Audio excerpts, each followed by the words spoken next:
Hey everyone, this is Jerry from Balance Community out here to talk about the Buckingham Tensioning System, what it is, how to set it up, gear selection for the specific lines you're going to be using, and some tips and tricks to get the most out of the system. Let's jump right in. First, let's talk about what is the Buckingham system.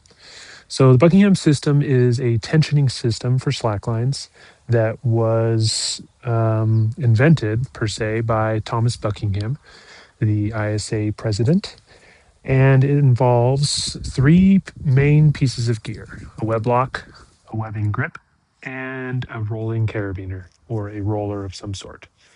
And what you can do with those three components is build a mechanical advantage system using just the webbing that you're walking on.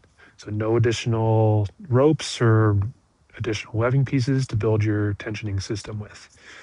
Now there are various ways to set up the Buckingham system, with the most basic of the ways being a 3-to-1 Buckingham system, which is what is shown here. And we know that's a 3-to-1 system because we can count the strands here: one, two, three, that are behind the webbing grip. And so every pound or kilonewton of force you put on this tail will put 3 pounds or 3 kilonewtons of force on the webbing in front of the grip, minus friction in your two rolling devices here. And so now that we know what the Buckingham system is, let's dive deeper into specific gear selection.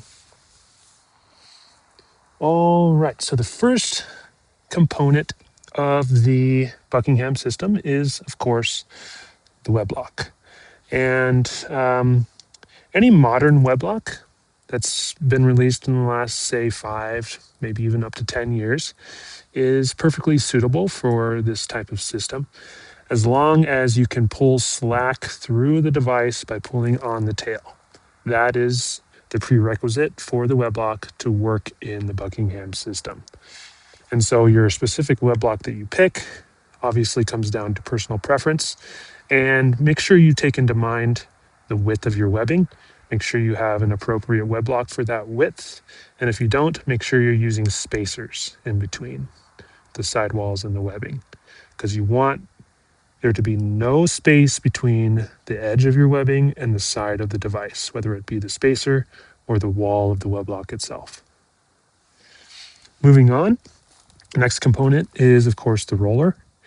And any modern carabiner roller will work for this, or rolling device that is built for webbing.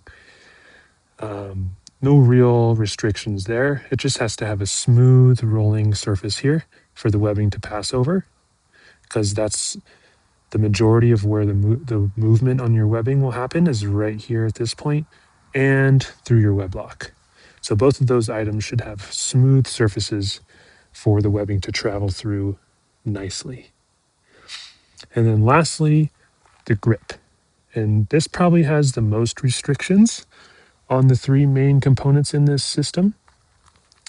One, if you're going to be applying quite a bit of force to your line, you'll want to stick with a full-size webbing grip. And by full size, I mean roughly the same size as the original line grip. This is the Wafer XL, which uses the same rubber plates as the original line grip, and so it is considered a full-size webbing grip. On the other hand, the Wafer 2.0 is considered a micro grip.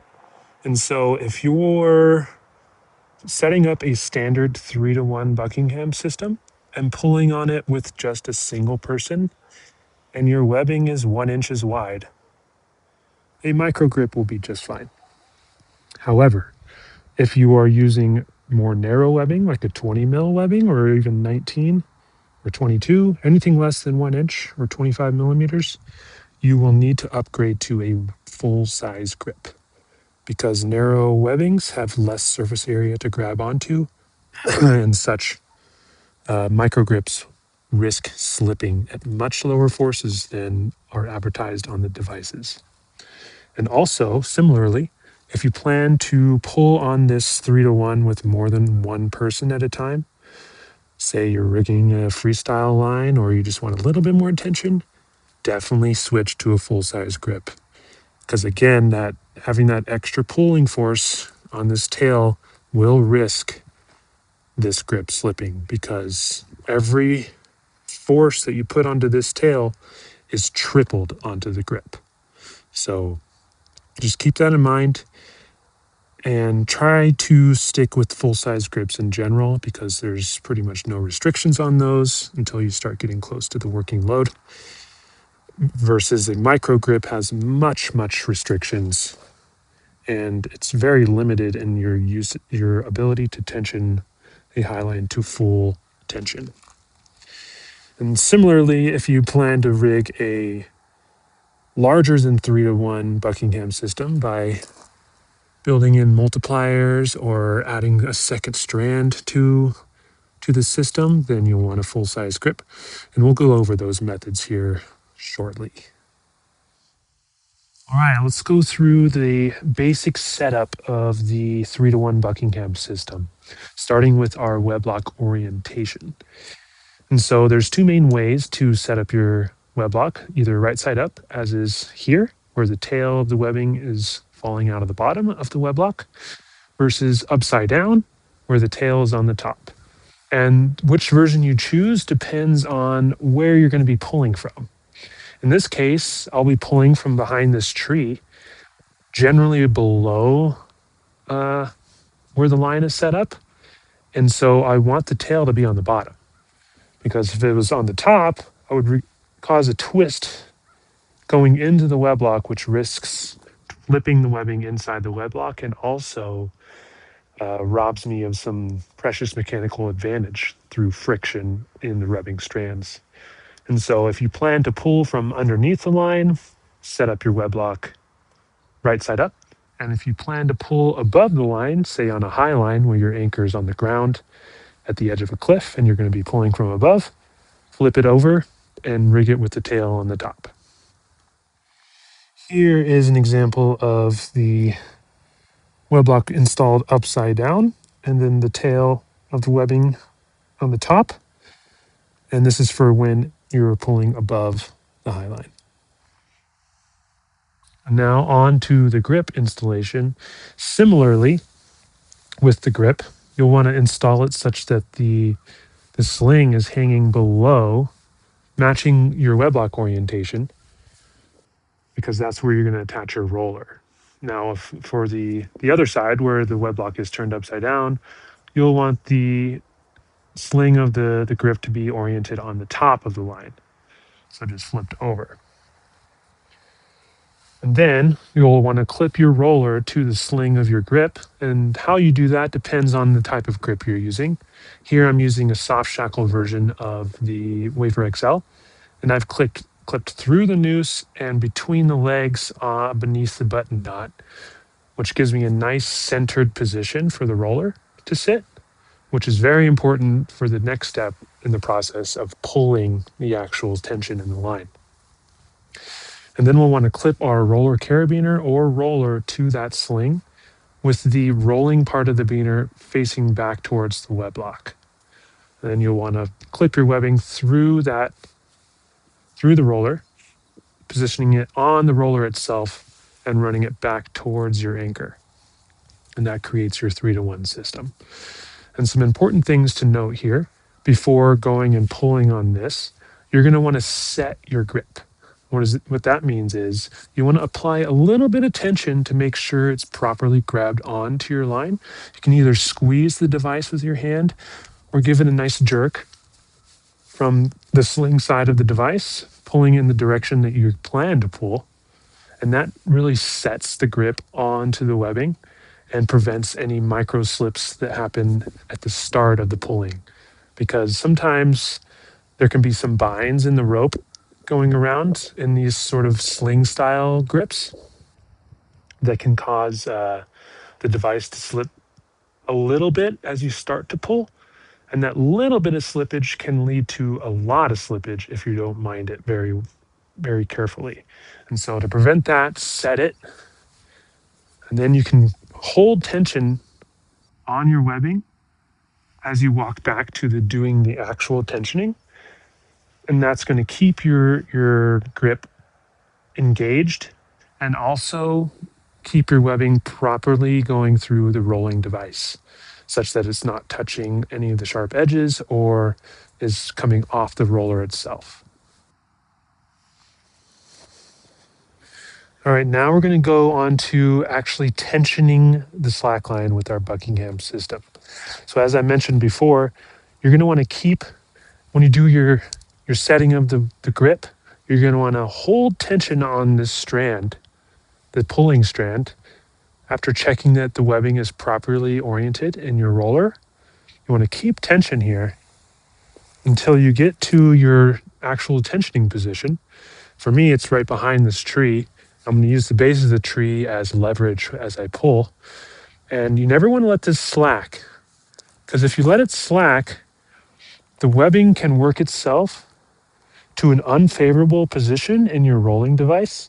And sometimes, if you pull in that orientation, especially when there's more than one person pulling, you could easily damage your webbing. And so, to prevent that, set your grip, get your webbing oriented in your roller, apply tension just a little bit, just to keep everything situated. Get back to your pulling position and pull. And then in between pulls, you want to keep holding tension, similar to how when you're belaying somebody on a top rope or on a lead climb, you want to keep tension on that brake hand at all times, or keep your hand on it at all times so you don't lose it. You want to do that similarly here when you're tensioning. Don't let go of your strand and then grab it again and tension, because your webbing can get to an unfavorable position again in that roller. So keep it taut between tensions. Pull, move your hands up, pull again until it reaches your desired tension, and then you can finally let go. Or if you collapse your grip all the way, you can let go and then pull down on the bottom of your grip, slide forward, reset it. Again, position your webbing in the roller again, hold taut, and position yourself for tensioning. Do that back and forth until your line is at the tension you would like it to be. Here's a close-up of that positioning that your webbing can get into. If you're not careful, it can sit like this in your roller. And if you pull in that orientation, you could really dig into your webbing with certain rollers and damage your line very, very quickly and very easily. And so always keep a little bit of tension on this strand to prevent that from happening. All right, next I want to cover the compound Buckingham system, which is a 5-to-1 Buckingham system. But the nice thing about this system is you benefit from having less friction in your web lock. In the base 3-to-1 system, almost, I would say, I have not measured this, but just looking at it, it seems like half of your pulling force is taken away by the friction of the webbing going through your web lock. Obviously, this this varies from web lock to web lock, but the point is that a lot of your pulling force goes into overcoming that friction that is inherent in the web lock, which helps it hold the force for us when we're done tensioning. So it's a good thing that it's there, but it also makes tensioning a little more difficult. And so with this system, we use a separate rope that is anchored on its own. Here I have it connected to the same shackle that the web lock is connected to, and it runs and does a simple 2-to-1 through a pulley beaner, or you can use any sort of pulley here. Even another rolling carabiner will work just fine. And then at the other end, you attach your roller carabiner to it, and you run the tail from your webbing through that device. And that results in a 5-to-1 compound system. And you're going to get much closer to that actual 5-to-1 value because this friction is only applying to 3 of the 5 strands. And so it has much lower impact on the overall efficiency of the system. And so when you pull here, it's going to pull the webbing carabiner closer to the web lock, and you're going to have to reset probably more often because it's going to take more pulling to achieve the same amount of distance taken out of your slack line due to the higher mechanical advantage. And so it's going to take you longer to tension, but you should be able to reach higher forces. Now, with this particular system, no matter how many people you have pulling on it, you need a full-size grip, no matter what, because the amount of force that you can apply here, every bit of force you apply here is multiplied by 5 on the grip. And so there's a high likelihood you will experience slippage if you use anything but a full-size grip in this scenario. And so same sort of checks that you need to do. Set your grip each time. Keep tension here. Set your webbing inside your pulley beaner and keep tension. Position yourself to pull and pull. As you can see, I'm already getting more tension on this very short line. This is about an 8-meter gap. I had maxed out the 3-to-1 prior, and I hadn't changed the tension, and I'm still able to achieve even more force on this line. It's quite tight already with just me pulling on this system. And so this is a really nice, compact, really low intensity gear need way to get quite a bit more force on your line, especially if you're rigging by yourself. So it's a good system to keep in mind. And some things to keep in mind in addition to what I've just said already. For this rope here, you want this to be as low stretch as possible. Even though I'm using Dyneema rope here, you can see when I pull, I have to pull almost about 6 inches before actual force is being applied to this line. And that's just taking stretch out of all the components in this setup. So if you limit the stretch of this rope right here, that's going to have a big impact on the efficiency of your pulling. But we can't really change the stretch of our webbing once we make that decision. So we just limit the stretch of this part of the system to get the most out of it that we can. Here's a close-up view of the compound Buckingham system. As you can see, I have this amp steel sling girth hitched to the shackle just next to the web lock. This particular shackle is a bit too wide for this web lock, and so there's a bit of space that I was able to girth hitch the sling to. If that's not the case for your shackle, you can just install a second shackle beneath the other. Or if your web lock is flipped for pulling above, you put it on top. Or you can even girth hitch straight to your sling if you want to. Previously, we had recommended to girth hitch the rope to one of the beckets on the web lock, but when you do that, the web lock tends to tilt and it makes pulling slack through much, much harder and robs efficiency of the system, making the gains from going to 5-to-1 almost worthless. And so this rope runs to your grip, and I got a BC pulley beaner here, and it's running through there. Then on the other end, there's a fixed eye, and I have my webbing roller there, and the webbing runs directly from the web lock to that roller. And that's a 5-to-1 system.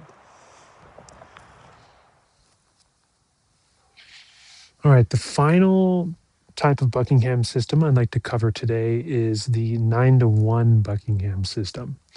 So this system is quite a bit more gear intensive, as you need 2 grips and 3 rollers for it to work. And so for your main grip up top that goes on the actual walking line, that has to be a full-size grip. The secondary grip, which is acting as a multiplier, can be a micro grip. That's totally fine. only if you're pulling with one person. If you're pulling with two or more people, you should be full-size grip there as well. And so what this configuration ends up being is a 3-to-1 system on top of your 3-to-1 system. And so you multiply those together, you get a 9-to-1 system. So every pound or kilonewton of force you apply to the tail, 9 pounds or kilonewtons are put onto the grip and line in front of the grip. So keep that in mind. It's a pretty high force possibility with this system. However, there is also quite a bit of friction. 8 out of the 9 strands that you are pulling on are affected by friction in the web lock. And so a lot of it is robbed from that. Plus you have three additional pulleys that the webbing is traveling through that also take away some due to friction. In addition to that, when you pull on this, there's quite a bit of pull to take stretch out of the system, particularly when using nylon webbing, and even more so with a freestyle specific nylon webbing. You have to stretch all this material. And since this last strand has about 9 times as much force on it as this one, you're going to be stretching that one quite a bit more than these bottom ones. And compounded together, there's a good bit, probably close to 6 to 12 inches of stretch just in the pulling part before you actually start applying tension to the line itself. For that reason alone, plus the friction in the web lock, I rarely recommend this system for folks. Typically, if you need more than a 3-to-1, the compound 5-to-1 is definitely the way to go. Or just find a couple friends to help you pull. Or the best solution would be to get a separate pulley system, which we will not cover in this video. And so to rig this system, first you're going to want to install your main grip on the webbing, and then attach a carabiner to that, a webbing carabiner, and then run the tail from the web lock through that carabiner. Then on the tail, the exit strand, install your second grip and put a roller on into that one. And then take that strand back to the anchor side, and you're going to want a third carabiner here. I have it attached to the upper becket on the 6.1 right here. If you don't have that convenient spot, you definitely don't want to use the lower one, because the same issue will happen with the tilting of the web lock that can rob you of some efficiency. You want it to be in line with this upper strand as much as possible. And so you can share the anchor here in the back, or have a separate sling for this anchor side webbing carabiner. So that tail goes through that carabiner and then back to the roller attached to your second grip. And that's your pull strand. And same sort of pre-tensioning checks need to happen. You need to set your grip, position your strands of webbing inside your roller, all 3 of them, make sure it's all good. Keep tension applied, walk back to your tension spot, and pull tension. You can kind of see the efficiency here is actually, on this particular line, decently good, because I had maxed out that 5-to-1 system prior, and I'm still able to get some tension on this line. Again, this is a 9 meter long gap, so not much to get out of this line in the first place. Here's a quick close-up view of the 9-to-1 Buckingham system. So we have the walking strand, the first tail coming out of the web lock, going to our first roller, attached to our main grip. And then on the tail, we have our secondary grip attached, the sling facing towards the anchor. And that tail continues through a second roller that's clipped to the upper becket on the web lock. And to clip that in, if you're using the 6.1 and want to mimic this setup, you have to clip the roller back here and kind of position it forward like this. It's a little tricky, but definitely doable. And then the tail comes out of there and runs through the roller attached to our second grip. And then you pull on that strand, and that's your 9-to-1. And so that pretty much covers how to set up, rig, and pull tension on the three main versions of the Buckingham system. I'm not going to go over detensioning today because there's a bunch of ways you can do that. Most people prefer to have a soft release built into the system, which I did not on this line. And you can do that on either side. You can either build it into your web lock or have it on the static side directly to a shackle. That is completely up to you, but I will not be covering that in this video. But if you do have any questions about the Buckingham system, gear involved, or how to do it better, please leave your comments below. And thank you for watching.